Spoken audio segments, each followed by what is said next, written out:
Hello friends, welcome to my channel. Let us start reading.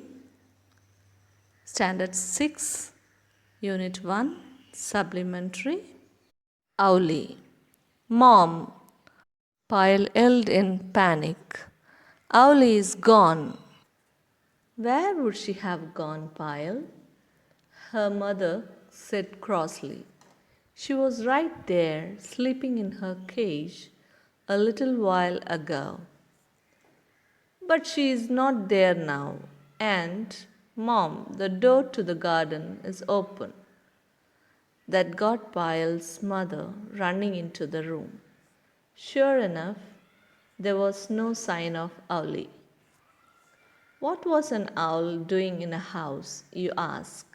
Well, Pyle's house was home to all kinds of creatures, mainly abandoned animals.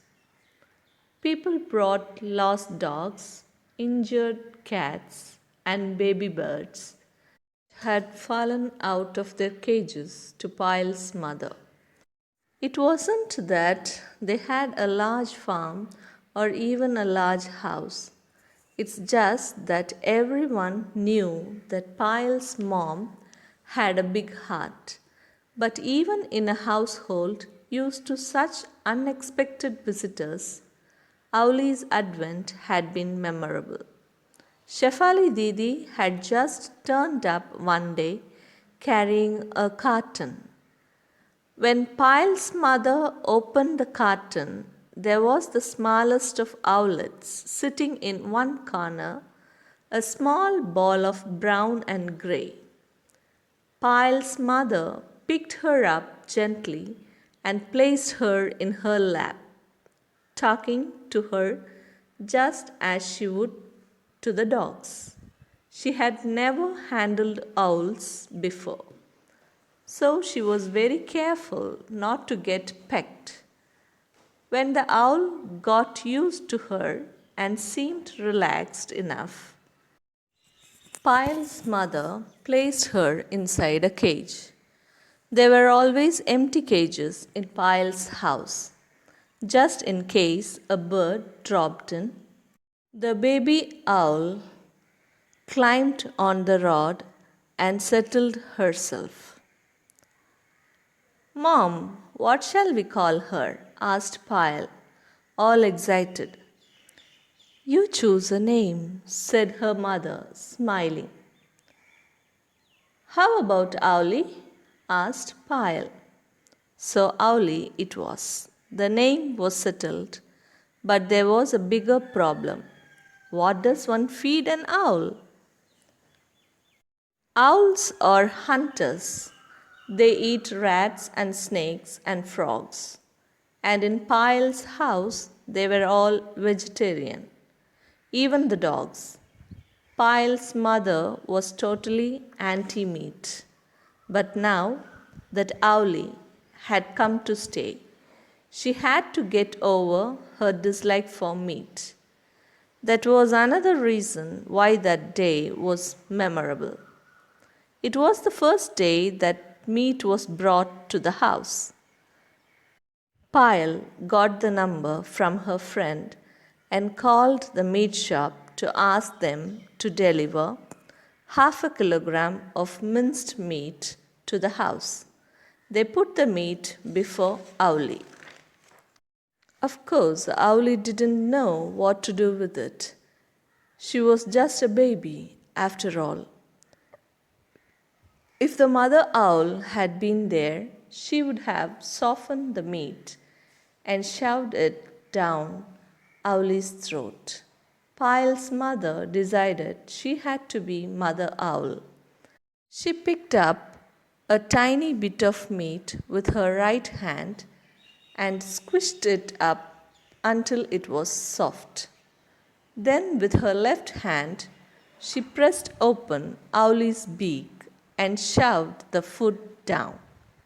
In a second, Owlie fell off her perch onto the floor of the cage. She lay on her back on the floor of the cage with feet up in the air. Mom, Pyle cried, You have killed her. Pile's mother was equally aghast. Oh, she said, oh, what have I done? The poor little bird. After Pyle and her mother had finished crying and hugging each other, they started talking bravely about where to bury Owlie. Just then, Owlie opened one eye and then the other. She got onto her feet and quietly climbed the perch. Pyle learnt later that falling on her back and pretending to be dead was Owlie's way of defending herself against danger.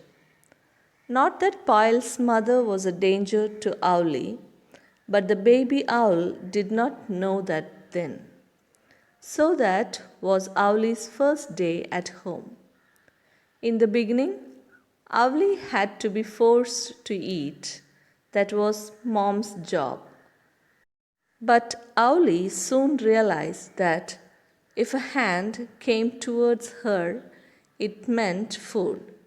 Her mouth would open automatically and her beak would snap around what was offered. Only Owlie found it difficult to know when she was being offered food and would try to take a bit out of any hand that came her way. This meant lots of bitten fingers for Pyle and her mother. Reading up more about owls and their habits, Pyle discovered that Owlie was a spotted owlet. She had the typical grey brown coat, heavily spotted with white, the pale face, yellow eyes, and the white neckband, which looked like a ribbon. Pyle decided. Soon, Pyle took over the job of looking after Owlie. She saw that the cage was cleaned every day. She filled the water bowl.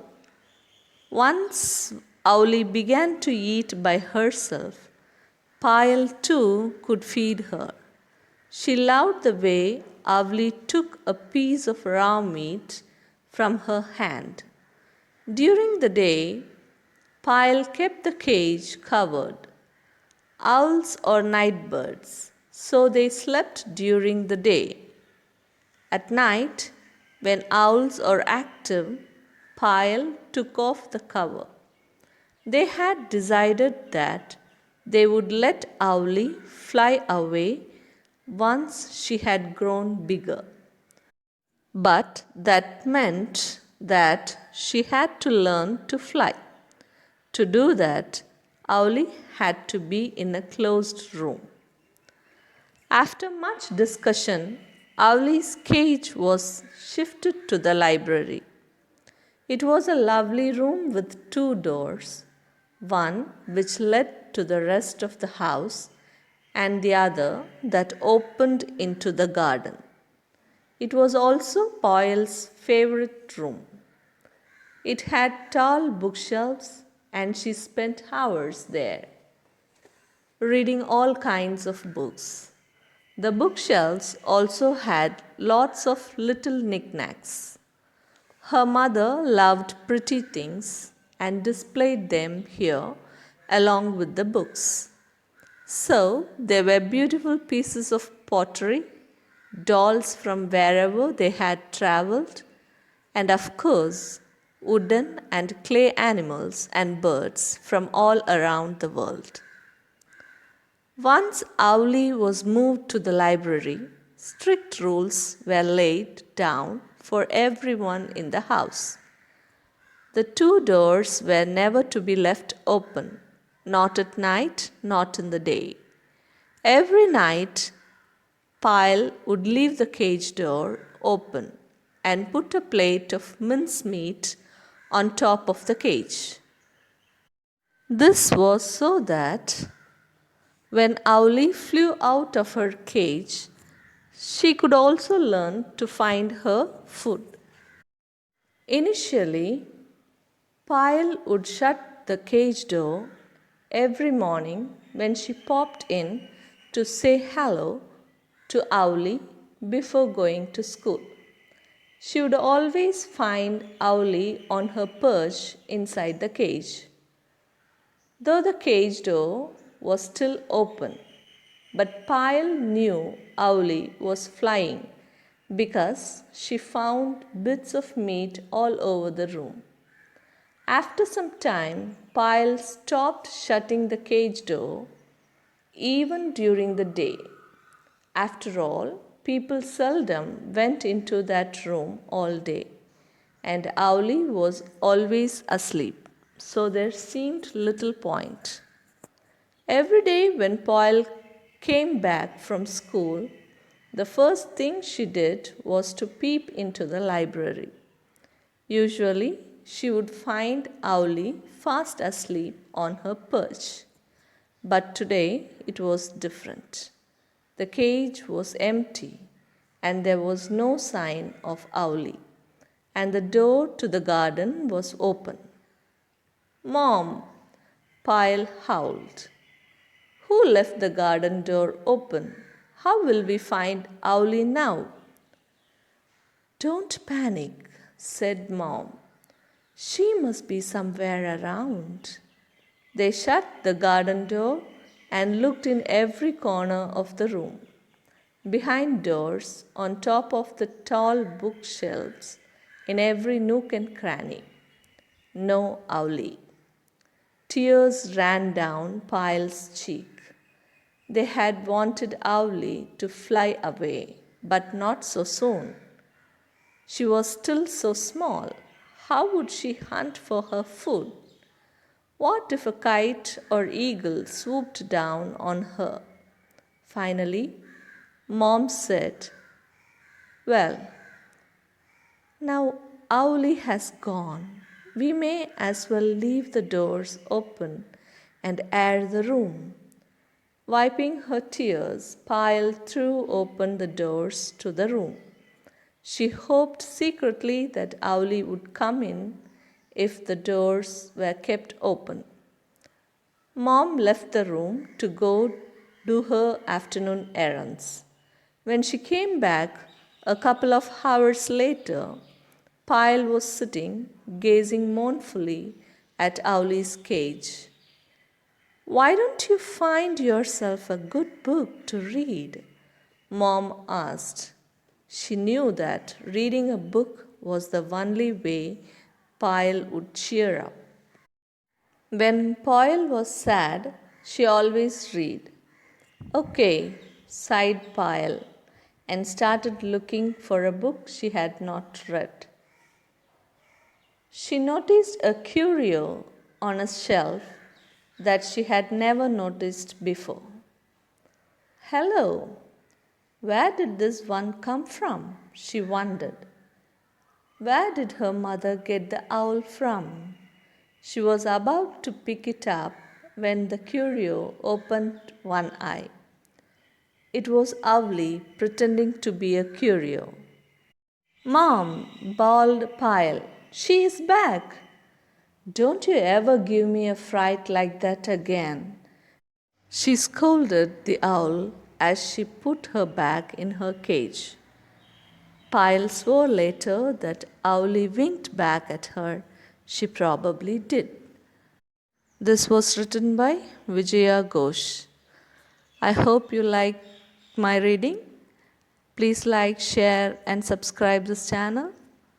Thank you for watching it.